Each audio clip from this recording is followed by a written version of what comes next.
Sorry for the cliché, but I think this Italian car is a very cool car. In the game, the car I really like to drive is the Zonda 5. I love Italian cars. It's like you are flying.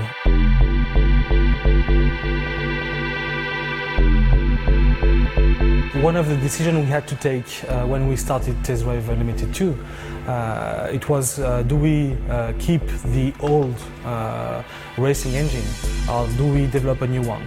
And because we have been a little bit frustrated by the first one and we couldn't deliver the experience we wanted, we decided to rework and to recraft from scratch. For this game, it was quite important how we balanced the handling out. So it's always been about this kind of balance between arcade and simulation handling. And we'd kind of reworked the whole handling to kind of achieve the aim of upgrading this for the new game.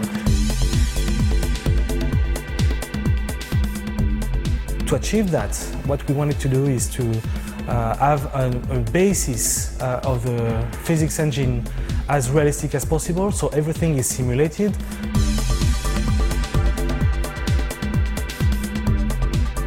With this new handling, you can drive classical car, you can drive small power cars and very high-end cars like those ones.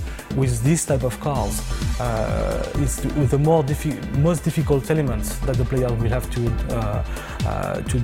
deal with is to judge how much power do I transfer to the car. And this is something we add assistances for the player to be more comfortable with. Of course, when it's raining in TDU2, the roads get wet and the handling taking account this parameter. It changes the way the grip on the tires are in contact with the road.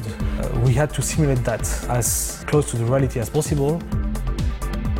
So it's take very large variety of different cars, different handling, different kind of surface that you go on, and weathers. What we have now, it's 90 plus cars. So the beta side of things was an interesting one. I mean, we went into that with, you know, a couple of kind of things we chiefly wanted to achieve.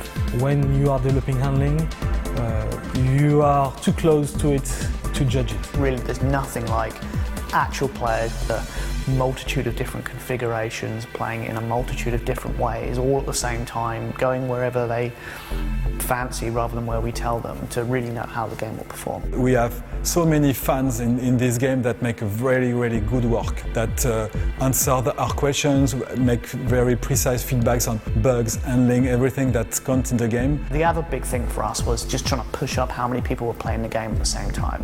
Look what happened in the real world, because there's only so many people you can get internally playing it, even with a nice large test group. It's nothing compared to a real world play environment, so it helped us kind of emulate that. And the good things about Test Drive is that it's a game that we will stay with the community together and continue developing. You know, we've put our heart and souls into this game for the last few years, and we've been working with many of the fans out there to try and get it exactly right and on the nail, and we're all very excited that it's going to be coming out soon. What we are sure is every player will find his car.